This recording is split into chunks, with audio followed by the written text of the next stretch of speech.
Bisa nggak begitu? Karena kuncinya satu. Jadi saya sering sampaikan ini, kalau Anda bisa mengendalikan ini luar biasa loh. Hunger, lapar is the first element of self-discipline. Lapar itu adalah elemen pertama dalam kedisiplinan diri kita. If you can control hunger, you can control everything else. Kalau Anda bisa ngontrol lapar, maka Anda bisa banyak kontrol yang lain gitu kan. Kata kunci itu, sehingga apa? Baik, kalau sering saya sampaikan, kapan waktu makan terbaik? Waktu makan terbaik, kalau kita nanti bahas bagaimana sains menjelaskan itu, dan bagaimana Nabi menjelaskan itu, maka waktu makan terbaik adalah saat matahari terbit dan sebelum matahari tenggelam. Itu waktu makan terbaik. Artinya di situ diberikan kelapangan oleh Allah Subhanahu wa taala untuk kita makan. Ya, wakulu wasrobu wala tusribu, tapi jangan berlebihan kata Allah. Itu konsep awalnya. Ya, jadi kan kita judulnya kan juru sehat setelah Ramadan, setelah Syawal kan gitu kan. Jadi mudah-mudahan tips ini bisa Anda pakai nanti sehingga Anda tahu ternyata ngobatin penyakit itu gampang banget kalau punya penyakit. Fix your food. Fix your food, benerin makanannya, nanti penyakitnya bisa hilang. Ya, nah tinggal nanti kita pelajari apa saja yang kita bisa pakai untuk memperbaiki tubuh kita. Baik, jadi makan yang paling baik adalah makan waktu matahari terbit dan sebelum matahari tenggelam. Itu sebabnya Nabi SAW habis isya ngapain? Gak makan lagi. Jadi kalau Anda mulai sekarang pengen sehat, malam jangan makan. Baru saja ngomong begini gitu kan, tiba-tiba suami, istri, anak bawa martabak, bawa nasi goreng gitu, baru saja.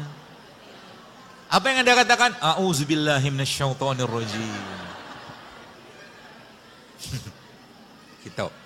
Jadi kenapa? Karena memang Rasulullah SAW habis isya nggak makan, tidur.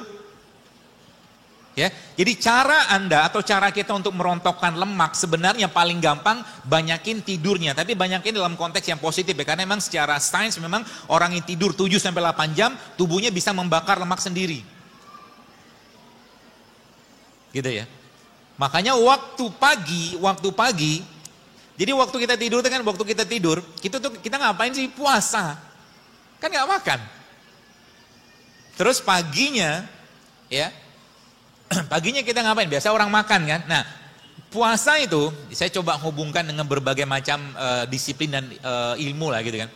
Jadi puasa itu kan kalau puasa, sarapan itu bahasa Inggrisnya apa sih? Breakfast. Fastnya di break. Kan gitu kan?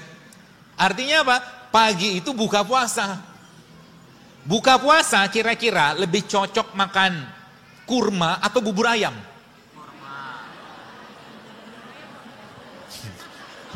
Pengennya kurma dok, tapi kenyataannya bubur ayam. Kalau khilaf sekali sih oke, tapi khilaf berulang-ulang doyan namanya Pak. Khilafnya istiqomah dok. Jadi dari sini kita paham dan itu nanti mulai masuk, kita mulai paham nanti bagaimana cara ngatur makan. Ya, karena memang kata kuncinya atur makanannya. Ya, dari apa yang Nabi sampaikan dan bagaimana sains menjelaskan tentang itu gitu kan. Jadi secara umum Nabi itu contohnya. Jadi Nabi itu apa? Rasulullah SAW Al-Quran berjalan. Apa yang beliau kerjakan itu Al-Quran semua base-nya. Dan wahyu dari Allah Subhanahu Wa Taala kan gitu. Sehingga nanti kita mencontoh Nabi itu ya apa yang beliau kerjakan dan ada pada Al-Quran itulah bagian dari ya mungkin bahasa keren sekarang Tibun Nabawi gitu kan. Tapi bahasa lain saya kan jurusnya Rasulullah. Ya saya lagi heboh-heboh banget tuh. Ya, jadi bagaimana kita mengikuti perilaku Nabi mulai dari bangun tidur sampai mau tidur lagi itulah yang kita kerjakan tiap hari gitu kan. Nabi makan apa? Saya sangat yakin kalau seandainya di zaman Nabi itu ada cilok, ada cireng, seblak, Nabi nggak makan. Kenapa? Waktu sahabat radhiyallahu ajmain mereka makan biawak, Nabi nggak makan biawak loh. Betul? Boleh nggak biawak? Boleh, tapi Nabi nggak makan karena yang namanya Nabi itu makannya pasti benar, pasti bagus gitu kan, the best lah gitu kan. Nah kita kan bisa contoh, mungkin tidak semua karena kita juga ya nggak usah bicara kita bukan Nabi, kita nyontoh sahabat itu udah luar biasa gitu kan. Jadi intinya apa yang kita bisa contoh aja. Contoh mungkin Nabi rambutnya kan sampai ke bahu kan gitu. Bisa nggak kita contoh? Ya kalau misalkan kita bawaannya dari dulu memang botak, ya mau contoh apa gitu kan? Gak usah pakai implan rambut, gak usah. Tapi yang bisa kita contoh misalkan Nabi six pack gitu kan. Kalau bahasa hadis itu kan perut Nabi itu kan seperti batu bersusun. Jadi kalau Anda katakanlah pengen six pack, boleh nggak? Boleh, karena Nabi begini gitu kan. Gitu. Jadi istrinya kan senang ngelihatnya. Jangan buka aib gitulah, Mas. Enggak, Mas, untuk apa one pack. Iya. Gitu ya. Jadi perempuan juga sama lah begitu. Jadi cobalah kalau ada saya dengar satu ceramah gitu kan. Ada suami itu tanya, jadi kalau perempuan tuh bermake up, pasti suaminya tanya mau kemana gitu kan. Jarang dia make up untuk suaminya gitu kan. Jadi dia berhias-hias itu untuk di luar, kita nggak bahas itu lah. Baik, jadi makan terbaik kapan? Makan terbaik itu waktu hormon laparnya lagi tinggi-tingginya. Kapan? Siang. Jadi nanti kalau teman-teman pahami konsep ini, sebenarnya kita tuh nggak usah banyak-banyak makan, tapi lebih banyak lapar daripada makan. Jadi makan sekali sehari cukup untuk memenuhi kebutuhan nutrisi kita. Sehari aja cukup. Ya, kalau mau. Jadi nanti challenge-nya gimana? Challenge-nya begitu nanti. Ya, jadi jam 7 sampai jam 8 pagi teman-teman sekalian, saat ini atau di jam ini hormon lapar kita lagi rendah-rendahnya. Hormon lapar ya, namanya grelin. Artinya kalau Anda makan pada jam 7 atau jam 8 bukan merupakan waktu yang tepat untuk makan. Kalau Anda pengen tetap makan, maka makannya sebelum subuh. Islam mengajarkan namanya apa? Sahur. Itu makan yang paling baik, bukan paling baik. Itu makan yang terbaik untuk saat itu gitu kan. Apa yang dimakan? Nah ini yang kita perlu pahami. Zaman sekarang banyak orang nggak ngerti apa yang dimakan. Allah Subhanahu wa taala sudah sampaikan dalam surat Abasa, "Falyanzuril insana ila ta'ami anna sababna ma sabba." Jadi Allah katakan, tidakkah kau perhatikan apa yang kalian makan gitu kan tiap hari? Contoh gini. Teman-teman pernah berpikir nggak ketika kita makan apa ya? Gorengan lah yang paling gampang. Ya saya tidak anti gorengan sih ya, tapi saya jarang makan gorengan. Ya, di depan gorengan saya tidak akan caci gorengan, tapi saya tidak makan karena adabnya begitu. Kan gorengan nggak ada sekarang. Saya ngomong tentang gorengan gitu kan. Jadi jangan bilang, oh dokter mencaci makanan, nggak ada makanannya. Saya ceritain tentang mereka gitu loh. Sekarang. Dan kita harus tahu juga. Kenapa harus tahu? Karena memang gini. Kita bicara misalkan gini, kalau Anda paham ini maka nanti Anda akan mulai mikir apa yang mau Anda makan. Kenapa? Ketika Anda makan sesuatu maka pilihannya yang dimakan itu jadi bibit penyakit atau jadi sesuatu yang menyehatkan kita gitu loh. Dan Anda sudah jadi di sini nafsunya bermain. Contoh, Anda disuguhin buah, Anda disuguhi gorengan. Kalau Anda pilih atau kita pilih nafsu yang lebih utama maka kita akan pilih gorengan, betul? Tapi kalau kita pakai akal kita, pakai iman kita, maka kita akan pilih buah. Gitu. Kalau udah sampai pada begitu, maka apa yang terjadi tiap hari itu kita akan seperti itu. Yang dimakan tuh benar terus gitu kan. Kenapa? Karena kemarin ada teman yang nge-WA saya. 10 tahun yang lalu, saya sudah pernah tulis di Twitter, zaman Twitter. Saya bilang, suatu hari kelak Indonesia ini akan kebanjiran autoimun. Kalau pola makan masih kayak begini, ternyata benar sekarang.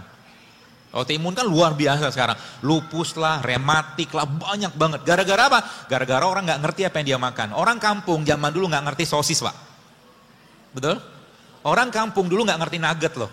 Orang kampung dulu nggak ngerti makanan atau minuman kemasan. Mereka minumnya air kelapa. Kan gitu. Tapi sekarang yang dimakan mereka apa? Sebagian besar sudah kemasan semua. Kata kunci pertama mulai sekarang, avoid processed food. Jadi kalau Anda mau sehat mulai sekarang, hindari semua makanan yang diolah. Jadi kalau Anda pengen makan makan bakso, boleh nggak? Boleh sekali-sekali. Tapi Anda makan bakso itu pengen makan dagingnya, tepungnya, atau rasanya. Kalau Anda pengen makan dagingnya, maka makan daging, bikin sup ikan, bikin apa gitu loh. Tapi kalau Anda pengen makan rasanya, maka kita sudah kecanduan. Nah, ini saya sampaikan berulang-ulang. Bagi Anda yang ada kalimat ini keluar dari lisan Anda mengatakan, kalau saya tidak minum kopi pagi-pagi, saya pusing, maka Anda sakau seperti orang narkoba. Jadi makanan itu juga bisa memberikan kecanduan seperti halnya obat dan alkohol. Sama dia. Kalau pagi-pagi saya tidak minum teh, maka saya bisa lemes. Kalau udah kayak begini kata-kata yang keluar, maka bisa dipastikan kita sudah, kalau bahasa saya sudah saka, udah kecanduan dengan makanan atau minuman tadi. Ya, maka dari sini kita akan belajar bagaimana cara mengatasinya. Cara mengatasinya, dan yang penting sih pola sebenarnya. Kalau polanya paham, nanti teman-teman bisa memilih-milih apa yang harus dimakan, apa yang harus diminum. Ya, jadi kunci pertama adalah bahwa semua isi badan kita ini yang ngolah siapa? Yang ngolah perut kan? Yang ngolah perut. Maka kata kuncinya ada di perut. Kalau kita bicara di perut teman-teman sekalian, maka ada 3 poin yang Anda perlu pahami di perut. Perut itu obatnya apa? Puasa, yang pertama. Perut itu obatnya apa? Prebiotik, yang kedua. Perut itu obatnya apa? Probiotik. Apakah Nabi mengajarkan atau menyampaikan ini? Tidak secara spesifik. Tapi Nabi menunjukkan pola-pola itu gitu. Dan kita contoh itu. Contoh misalkan kalau Anda yang pernah buat air rendeman kurma. Air rendeman kurma itu apa sebenarnya? Kurma itu prebiotik. Kurma prebiotik. Dan pernah saya sampaikan bahwa kalau Anda pengen makan buah dan sayur, maka makanlah semuanya. Contoh, Anda misalkan pengen makan semangka. Semangka itu dari bagian kulit hijaunya sampai bijinya sampai dagingnya bermanfaat semua. Ya. Kalau kedondong gimana dok? Gitu kan? Kedondong sih saya belum dapat datanya. Tapi kalau semangka itu sangat bagus. Ya, bijinya bagus, bahkan bijinya bisa dipakai untuk membantu kesuburan pria dan wanita.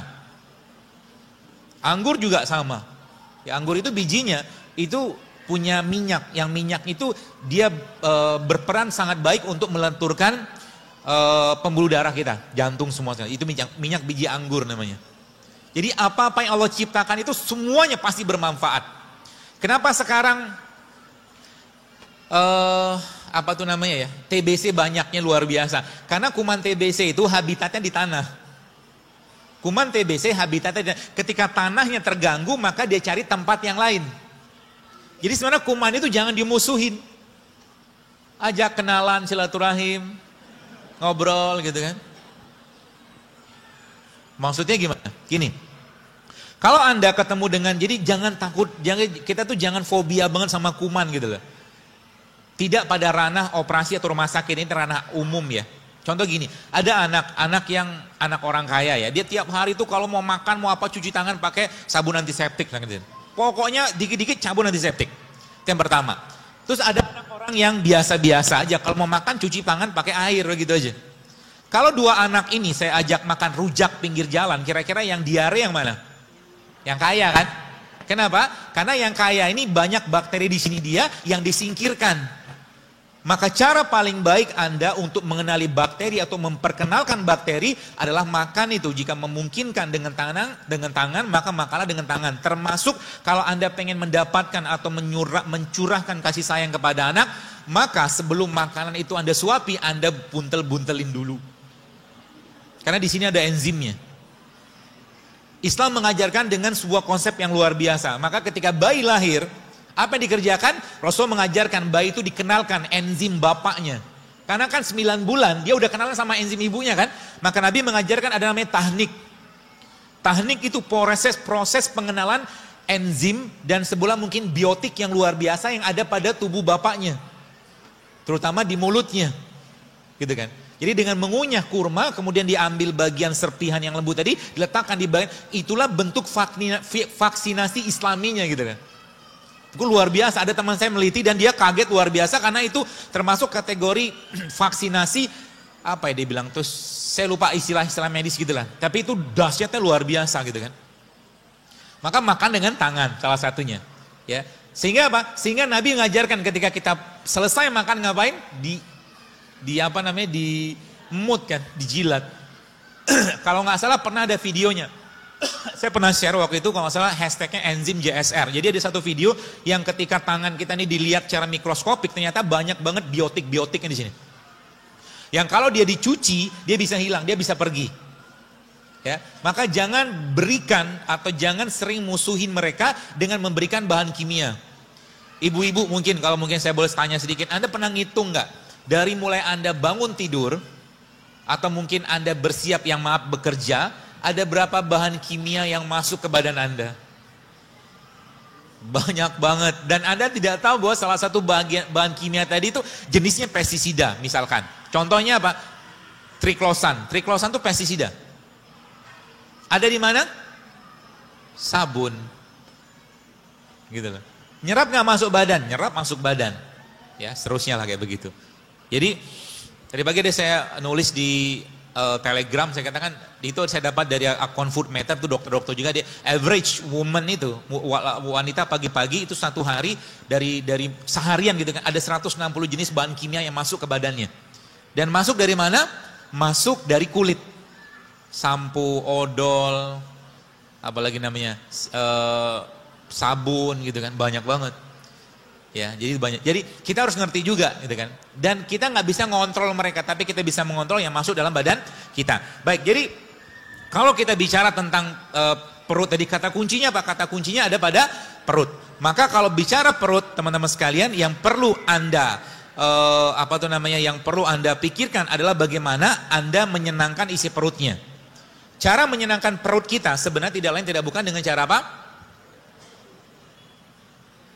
Dengan cara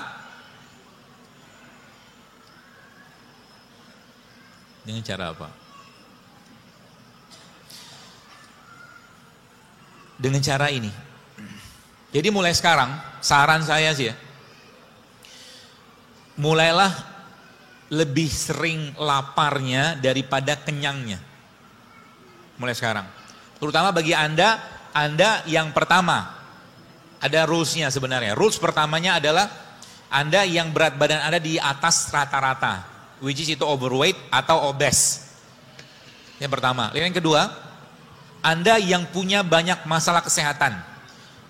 Mark Twain katakan, dia kata a little starvation, dia katakan sedikit lapar itu jauh lebih baik daripada obat manapun.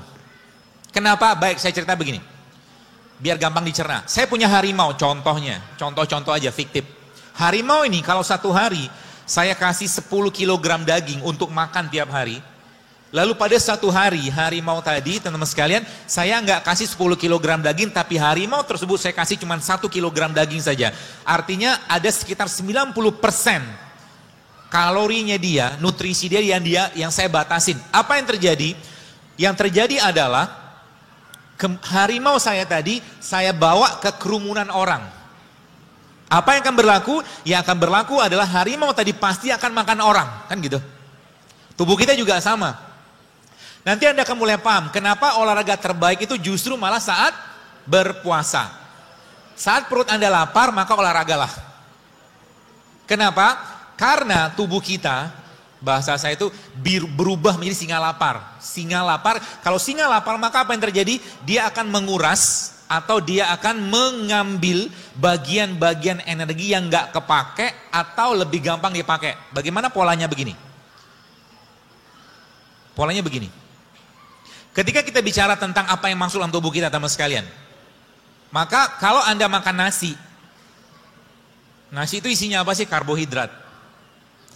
Karbohidrat, glukosa. Kalau nggak kepake, maka dia akan dimasukkan atau diubah menjadi namanya glikogen. Oke, diubah menjadi glikogen. Kalau glikogen yang nggak kepake, maka dia akan diubah menjadi lemak. Jadi kalau Anda makan, ada orang tanya, dokter saya kan nggak makan lemak, benar. Tapi Anda makan nasi kan? Karena nasi yang dimakan berubah jadi lemak. Jelas ya? Nah, si lemaknya ini disimpan di mana? Disimpan di liver. Maka kita mengenal ada istilah fatty liver. Oke? Nah, ini yang si glikogennya ini disimpan di jaringan. Kalau saya mengistilahkan ini sebagai freezer sama kulkas. Jadi kalau nanti teman-teman tahu konsep ini sebenarnya banyak penyakit-penyakit seperti PCO, endometriosis, kolesterol bisa hilang dengan ini coba. Asal mau aja. Mau apa? Mau mengikuti polanya. Ya. Nah, jadi kalau kita bicara tentang kulkas atau freezer atau chiller, kalau ibu-ibu atau bapak-bapak nyimpan makanan, lebih gampang di defrost. Defrost itu dihilangkan bekunya tadi, produk makanan yang ada di freezer atau yang di kulkas. Kan yang di freezer lebih susah, lebih susah yang di freezer. Jadi freezer itu udah beku banget. Kita butuh berapa lama, berapa banyak atau berapa waktu untuk mendefrost. Nah, tubuh kita juga sama. Jadi ketika seandainya Anda punya penyakit, ini keywordnya ya, Anda punya penyakit yang tidak hilang-hilang juga dengan herbal, dengan apapun obatnya, maka kata kuncinya apa? Lamain puasanya. Paham ya? Lamain puasanya. Dan puasa adalah bentuk yang luar biasa, ya, dari sebuah bentuk. Makanya sebenarnya kalau ada kata-kata dalam surat Al-Baqarah yang kita sering baca di Ramadan, wa in tasumu khairul lakum in kuntum ta'lamun, kata Allah, dan puasa itu jauh lebih baik bagimu jika engkau mengetahuinya. Maka kata kuncinya apa? Kata kuncinya misalkan nih kita puasa. Ini saya kasih langsung clue-nya ya. Anda puasa, misalkan puasa Senin Kamis atau puasa Daud atau puasa Ayam Ubid gitu kan. Sahur jam 4 misalkan. 4 ke 4 sore sudah 12 jam. Jadi 12 jam. Jadi sebenarnya ada quote yang lain. Selama Anda menzolimi atau selama kita menzolimi dan nyampahin badan kita, selama itu pula kita juga puasa harusnya. Kenapa? Mungkin teman-teman gak mikir ya, belum mikir gitu kan.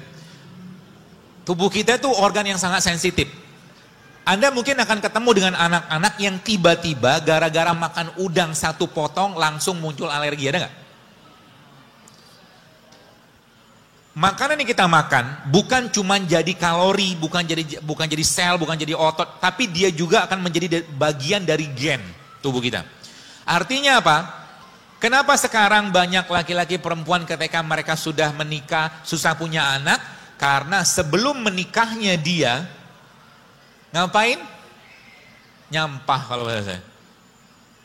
Jadi kalau tiap hari si ikhwan atau akhwatnya ini tiap hari makannya nggak sehat, maka dia sedang mempersiapkan gen atau generasi yang gennya cacat. Buktinya apa? Ya kita lihat sekarang begitu banyak dan begitu luar biasanya penyakit-penyakit yang dulu nggak ada.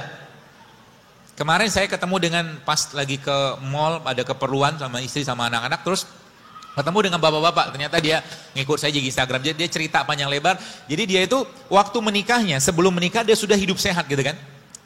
Kemudian hamil istrinya, sempat keguguran gitu kan. Habis itu nyampah.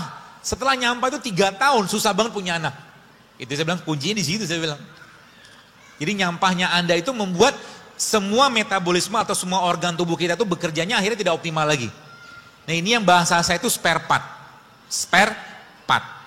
Ya tanda kutip gitu kan. Jadi kalau kita bicara tentang tubuh kita ini diberikan Allah spare part untuk mengolah atau mendetoks tubuhnya sendiri. Ya. Jadi jam 4 sampai jam 4 sudah 12 jam. Maka caranya gimana? Caranya teman-teman sekalian, Anda jangan masukin lagi produk makanan, minuman yang dia bisa nangkring di mana? Di kulkas. Maksudnya gimana? Jadi gini. Mana kotak saya tadi? Isi dari kulkas tadi apa? Glikogen kan? Sumbernya apa? Glukosa kan? Artinya sekarang kalau Anda mau mengakses freezernya atau chillernya, maka kata kuncinya apa? Jangan nambahin lagi beban di sel atau otot kita untuk mengurai glukosa yang masuk. Artinya yang Anda makan, yang Anda minum harus rendah kalori. Paham atau enggak? Paham ya? Contohnya rendah kalori apa? Baik. Kalau Anda minum infusan water atau air infus atau kita sering sebut air nano JSR itu yang infusnya isinya nanas sama infusan yang isinya, nah ini banyak nih peralatan perangnya. Infusan yang isinya nanas dan infusan yang isinya kayu manis itu beda cerita kalorinya. Kalau infusan yang isi nanas tetap ada glukosa di sana. Itu sebabnya teman-teman yang kalau pagi Anda minum air infusan tadi, infusan nanas misalkan gitu kan, atau semangka, Anda akan kenyang. Anda akan kenyang. Tapi kalau Anda yang Anda makan, yang Anda minum katakanlah pagi-pagi itu misalkan infusan yang kayu manis, ketumbar misalkan, atau mungkin jahe, baik itu diseduh atau mungkin di infus gitu, maka Anda mengurangi asupan kalori yang masuk. Paham ya? Karena produk yang dimakan tadi kalorinya rendah. Jadi pagi-pagi itu bagusnya gimana? Pagi-pagi saya katakan sekali lagi kan, pagi-pagi itu sebaiknya mulai sekarang jangan banyak makan. Pagi-pagi. Sarapan itu mulai sekarang jangan banyak makan. Bagaimana kita ngaturnya sederhana sekali teman sekali. Jadi pagi-pagi itu sebenarnya Anda bisa mengkonsumsi beberapa jenis produk makanan. Ya, yang dia tidak membebani badan kita. Contohnya apa?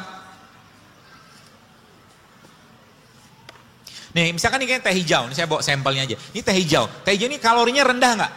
Hampir-hampir nggak ada kalori. Jadi Anda pagi-pagi itu minum teh hijau boleh nggak? Boleh. Nanti lapar nggak? Pasti lapar. Tenang aja. Kalau sudah lapar, maka apa yang Anda kerjakan? Biarin aja. Karena lapar itu biasanya cuma setengah jam. Habis itu tubuh kita akan berubah menjadi singa lapar. Paham? Jadi sehingga nanti apa? Tiba-tiba Anda ngukur berat badan. Turun sendiri dia. Kenapa? Yang diakses sama singa tadi siapa? Chillernya. Paham ya? Artinya apa? Artinya dokter kok mirip keto? Ini bukan keto. Tenang aja, ini bukan keto. Ada yang mengatakan, si Zelu Akbar itu katanya fleksitarian. Saya makan daging. Kita makan daging karena Rasul makan daging. Kalau keto kan nggak makan buah, makannya buah alpukat doang karena lemak kan. Kalau saya pribadi, ini pendapat saya tidak menyarankan keto tiap hari. Kenapa? Proteinnya luar biasa tinggi. Kalau nggak ada air yang cukup, ginjal kita jebol juga. Ikutin saja bagaimana pola makannya Nabi gitu loh. Bagaimana Al-Quran mengajarkan gitu kan. Jadi pola makan kita apa? Pola makan Al-Quran gitu kan. Ada buah, ada sayur, ada kacang, ada biji gitu loh. Seperti itu. Jadi pagi-pagi kita ngapain? Pagi-pagi Anda atau kita yang dimakan supaya nanti persiapan siang harinya baik, maka pagi-pagi jangan makan kalori. Kalau Anda tetap pengen makan kalori pagi-pagi, maka cukup 1-2 potong buah. Tapi tidak di jus, tapi Anda makan, kunyah. Caranya begitu, pagi-pagi. Atau kalau enggak, teman-teman makan biji-bijian, kayak begini. Ini kacang. Bubur kacang hijau dok, boleh. Tiap hari nggak boleh. Kalau Anda sekali-kali makan kacang hijau silakan. Tapi kenapa? Yang saya dapatkan informasi dari salah satu guru saya, dia katakan kacang hijau itu termasuk estrogenik juga. Estrogenik sama kayak kedelai. Laki-laki, saran saya, Anda di sini jangan sering-sering minum susu kedelai. Yang laki-laki ya. Kenapa? Karena hormon testosteron Anda akan didominasi oleh estrogen. Itu. Sehingga nanti apa yang terjadi? Yang terjadi adalah laki-lakinya lack of leadership. Dia akan kekurangan kepemimpinan gitu kan. Lebay. Mood swing. Ibu-ibu sering nggak dapatin laki-laki yang sekarang baperan? Banyak tuh. Baperan gitu kan kayaknya nggak ada semangat juang gitu. Dibangunin jadi kan Allah katakan rijalu qawwamuna 'alan nisa kan gitu kan. Laki-laki itu pemimpin gitu kan. Pemimpin itu gagah gitu kan, nggak lebay. Iya enggak gitu kan. Pemimpin itu begitu gitu kan. Jadi ini bisa dipengaruhi dari makanan. Jadi kalau tiap hari sang laki-laki tadi makan gorengan, lebay dia. Kok bisa? Bisa. Secara yang saya pahami gitu kan. Karena tepung, ada gulanya, kemudian ada apa lagi itu ya? Ada minyaknya bisa mempengaruhi serotonin yang ada pada usus kita. Kenapa? Moodnya kita dibikin di usus. Moodnya kita dibikin. Maka ada satu istilah namanya good food is good mood. Kalau Anda pengen dapat hari yang bahagia pagi-pagi, maka pagi-pagi jangan makan produk olahan atau produk yang miskin nutrisi. Artinya apa? Kalau Anda pagi-pagi pengen dapat mood yang baik, maka Anda makan yang masih alami. Entah Anda makan buah atau makan kacang kayak begini, atau lebih baik Anda minum kopi tanpa gula. Jauh lebih baik. Kenapa? Moodnya dibikin di perut. Gitu ya. Itu yang pertama. Jadi pagi-pagi Anda mulai paham. Jadi kalau pagi-pagi berarti saya lebih baik gimana? Makanya saya kalau ketika saya sudah ngerti konsep ini, pagi-pagi biasanya saya nggak mau banyak makan. Kapan saya akan makan? Siang biasanya saya akan makan. Tapi kata kuncinya Pak, satu hari kebutuhan kalori kita teman sekalian, satu hari kebutuhan kalori kita dewasa ya, kurang lebih sekitar 2.000-2.200 kilokalori. Nah, itu Anda jangan sampai makan kenyang.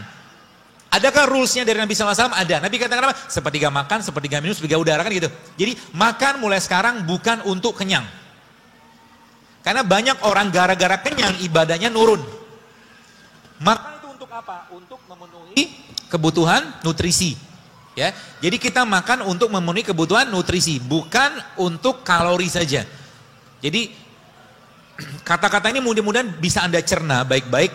Ketika tubuh kita lapar atau kita lapar, maka tubuh kita butuh nutrisi bukan kalori. Ya, paham ini baik-baik. Kenapa sekarang banyak kasus stunting? Stunting itu apa? Anak-anak defisiensi gizi. Mulai paham kenapa?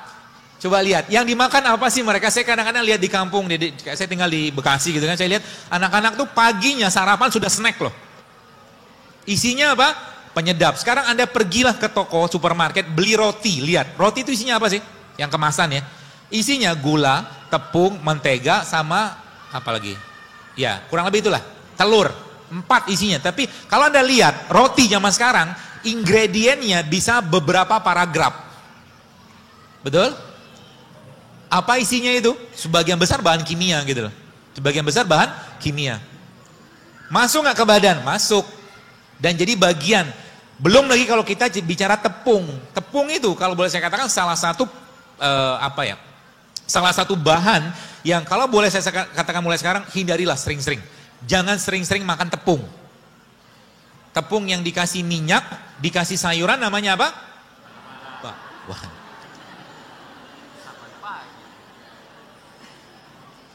Dari situ nanti teman-teman mulai paham. Kenapa? Nabi mengajarkan kepada kita. Baik, kalau ada makanan yang kita makan, lalu kita ngantuk gara-gara makanan tadi, maka kata kuncinya apa? Kata kuncinya tubuh kita nggak bisa ngolah makanan tadi, atau makan yang dimakan miskin nutrisi. Sekarang misalkan Anda makan nasi, campur gulai, apalah gulai macam-macam gitu kan. Campur sayuran yang juga pakai santan, biasanya habis makan tuh ngantuk kan? Kenapa? Karena yang dimakan nggak bisa diolah badan. Kalau tubuh nggak bisa ngolah, maka apa yang terjadi? Tubuh minta istirahat. Itu sebabnya kalau bahasa saya tadi, kenapa makan itu terbaik siang hari? Maka Islam mengajarkan supaya makannya baik, supaya tubuhnya siap dengan enzim, maka Rasulullah mengajarkan namanya apa? Tidur siang. Jadi sebelum, katakan Anda makan jam 1 nih, setengah 12 tidur dulu untuk mengistirahatkan enzim. Dan Nabi mengatakan apa? Tidur siang itu adalah untuk persiapan malam hari. Gitu. Maka tidur siang. Biasakan tidur siang mulai sekarang. Berapa lama? Jangan lebih dari 30 menit. Jangan lebih dari 30 menit. Dokter Hiromisinya salah satu dokter pencernaan di Amerika, dia katakan tidur siang itu perannya salah satunya adalah untuk menguatkan fungsi jantung, kata beliau begitu. Ya. Jadi mulai sekarang bagaimana pola-pola itu Anda kerjakan.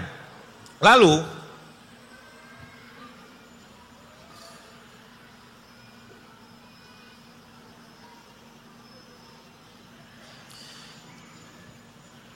tadi kalau kita membahas tentang ini sedikit lagi.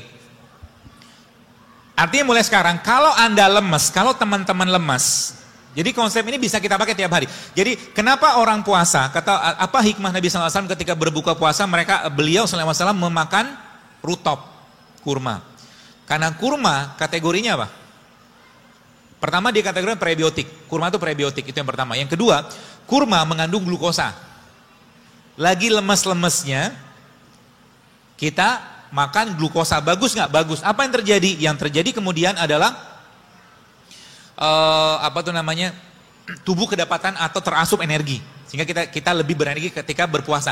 Tapi beda ceritanya kalau seandainya Anda sahur tidak menggunakan kurma, ya. Kenapa tidak menggunakan kurma? Boleh nggak pakai kurma? Boleh, tapi kurma jangan banyak-banyak. Satu hari kalau boleh saya sarankan, terutama ibu-ibu yang mau promil ya. Promil itu sebenarnya gampang. 3 ini Anda makan mulai tiap hari. Madu 1 sendok teh, zaitun 1 sendok, madu 1 sendok makan, zaitun 1 sendok makan, kurma 7 butir. Makan tuh mulai sekarang. Kurma prebiotiknya, madu asam aminonya, zaitun lemaknya, udah cukup. Jadi 3 ini aja Anda makan tiap hari, itu perut kita akan sangat merasa berterima kasih lah gitu kan. Seperti itu. Banyak banget. Dan jadi gini, kalau kita bahas tubuh kita, jadi tadi saya katakan perut ya, jadi kita bahas perut itu ada kuncinya ada 2. Yang pertama tadi apa? Prebiotik sama probiotik. Indonesia kaya nggak dengan itu? Kaya banget. Salah satu probiotik yang paling baik di Indonesia namanya apa? Acar. Makanya acar ya. Asinan. Itu kan diasinin kan? Asin itu pakai apa? Pakai gula, pakai garam. Lalu muncullah biotik di sana. Gitu loh.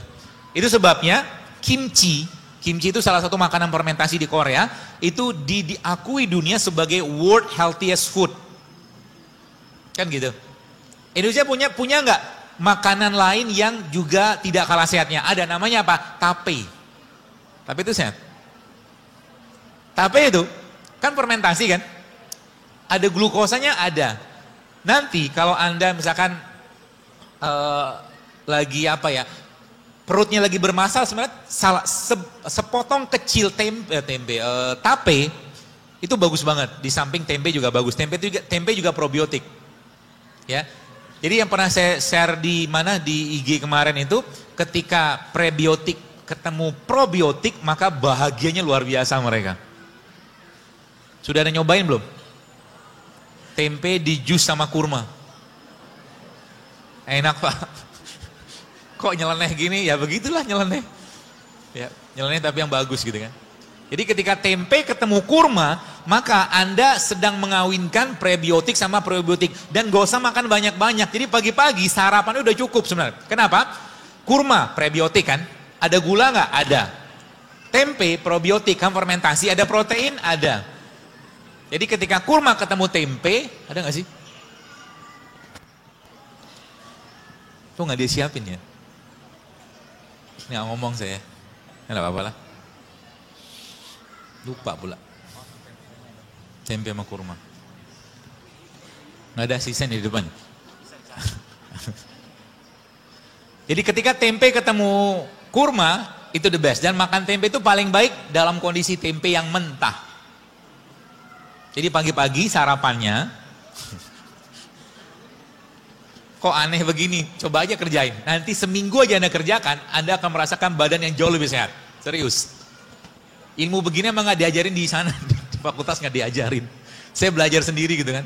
Mencoba merangkum bagaimana konsep Islam dan bagaimana sains menjelaskan tentang itu. Jadi nanti pagi-pagi, apa yang Anda kerjakan? Yang Anda kerjakan pagi-pagi, Anda minum teh rempah pagi-pagi.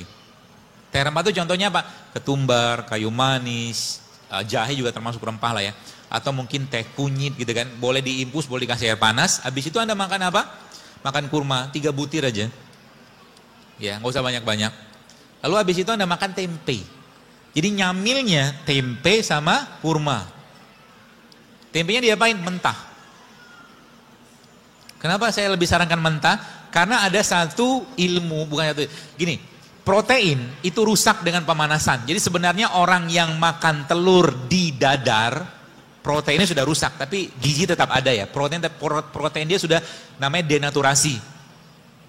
Jadi antara telur yang mentah sama telur yang diceplok, sehatan yang mentah. Begitu. Tempe kan protein, digoreng nggak? Rusak nggak? Rusak. Makanya makan tempe itu lebih baik. Berarti kalau kita makan tempe digoreng nggak ada gizi sama sekali, tetap ada, cuman sebagian besar proteinnya udah rusak, denaturasi namanya. Kakak dipanasin. Jadi makan tempe itu bagusnya gimana? Ya mentah. Gitu kan? Seperti itu. Lalu yang kedua apa? Kalau Anda punya kacang-kacangan di rumah, maka mulai sekarang biasakan untuk makan kacang-kacangan. Kurmanya, ada kurma nggak, Wi? Wi, nggak ada kurma ya? Saya lupa bawa lagi tadi. Tapi nggak apa-apa deh. Ada beberapa jenis kacang-kacangan, jadi teman-teman catat ya. Ada beberapa jenis kacang-kacangan, dan kalau Anda tahu kacang-kacang ini, teman-teman sekalian, Anda akan, pasti akan apa ya? Jatuh cinta banget. Pertama, almond ya. Almond ini salah satu kacang yang terbaik. Dan mulai sekarang jangan bilang lagi almond itu mahal.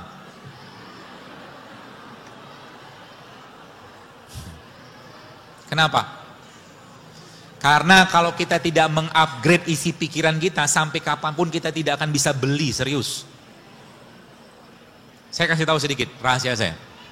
Saya ya, karena memang saya mendidik mental saya itu bukan mental kerupuk. Kalau saya pengen sesuatu, maka saya langsung ngomong sama benda itu dan ngomong sama Allah. Terutama ngomong sama dalam bentuk doa. Contoh, saya pernah pengen beli jam. Saya pernah ceritain. Jam itu sekitar 5 tahun lalu saya pernah pengen beli, dan untuk saya harganya lumayan. Saat itu gitu kan. Saya lihat jam itu harganya berapa juta gitu kan. Tapi saya pengen gitu kan. Saya bilang sama Allah, ya Allah tolong murahkan jam ini untuk saya. Begitu. Terus apa yang terjadi? Yang terjadi adalah, tidak ada setahun jam itu bisa saya beli. Begitu terus. Jadi kalau kita, gini, orang yang berdoa dan yakin pada Allah, ya memang dia dalam imannya, dalam hatinya, dalam dirinya, memang meyakini bahwa Allah memang maha memberi gitu kan. Makanya Nabi katakan apa? Kalau udah bicara doa, doa itu jangan tanggung-tanggung gitu kan. Saya tanya, dan jujur aja jawab. Pernahkah Anda berdoa, ya Allah, berikan aku rezeki sebagaimana rezeki yang kau berikan pada Utsman bin Affan dan Abdurrahman bin Auf atau Tolha atau Zubair, sehingga saya bisa bersodakoh seperti sodakohnya mereka. Pernah doa kayak begitu? Akhirnya kan di rumah kayak begini aja kan? Doa aja takut gitu kan? Apalagi ada satu, ini joke saya aja gitu kan, diajakin kaya misalkan gitu kan, diajakin kaya gitu kan, luar biasa takut, maaf dok, gak bisa. Nenek saya miskin, kakek saya miskin, ini contoh aja ya. Orang tua saya miskin, kalau saya kaya ini merusak tataran kemiskinan keluarga saya gitu. Contoh aja, joke aja. Ya, kenapa bisa begitu? Makanya kalau bicara doa jangan tanggung-tanggung gitu loh. Apa mahalnya kacang almond bagi Allah gitu? Ya mungkin boleh saya katakan dulu juga saya tidak beli kacang almond, katanya mikir juga tanda kutip, bukan saya mengatakan mahal, bukan. Tapi saya mikir buat apa? Tapi sekarang akhirnya kacang almond itu terus datang ke rumah saya hampir tiap saat gitu kan. Ada orang kirim segala macam gitu loh. Kurma, sekarang saya nggak beli kurma, dikirimin terus kurma gitu kan. Gara-gara apa? Mungkin saya pikir gara-gara saya mempromosikan produknya Allah gitu kan. Nggak habis-habis loh. Kurma, rutop, segala macam dikirimin terus gitu kan. Saya bilang, bahkan saya ada beberapa toko itu saya bilang, tolong jangan kirim lagi ke saya. Saya bilang, saya mau bayar. Karena saya bukan mental gratisan, saya bilang. Saya nggak mau, kalau mau kasih diskon silakan, tapi jangan kirim terus. Saya bilang, saya nggak enak. Saya nggak mau hutang budi sama Anda, saya bilang.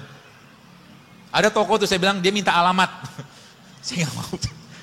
Jangan kirim, dan jangan minta endorse sama saya. Karena saya nggak bakal bawa endorse, saya bilang. Gitu loh. Jadi almond murah nggak? Murahnya jangan nangis gitu. Santai aja lah. Murah gitu kan. Murah. Mau berapa kilo gitu kan. Tuh. Apa fungsi almond? Baik. Almond itu teman sekalian, dia mengandung, kalau Anda rutin makan almond berapa banyak? 7 butir aja atau 7 almond di tiap hari, maka resiko jantung kita akan menurun. Penyakit jantung. Kenapa? Karena dalam almond ini dia tinggi banget magnesium. Adakah penelitiannya? Ada. Ada satu buku saya baca judulnya How Not to Die. Buku itu dikarang seorang dokter di Amerika. Dia ceritakan tentang ternyata banyak makanan-makanan kalau kita rutin makan, itu ternyata bukan hanya kolesterol gitu kan, banyak lagi yang lain bisa hilang dengan itu.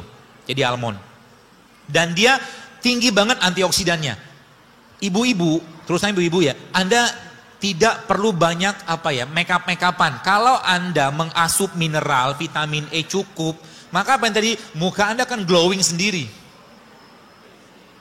Serius, saya sudah banyak banget dapat DM yang terbaca tapi tidak saya reply, dia cerita gitu kan, ibu-ibu segala macam. Dok, ini banyak teman-teman saya yang bilang katanya kok muka saya sekarang lagi kinclong banget sekarang. Saya bilang.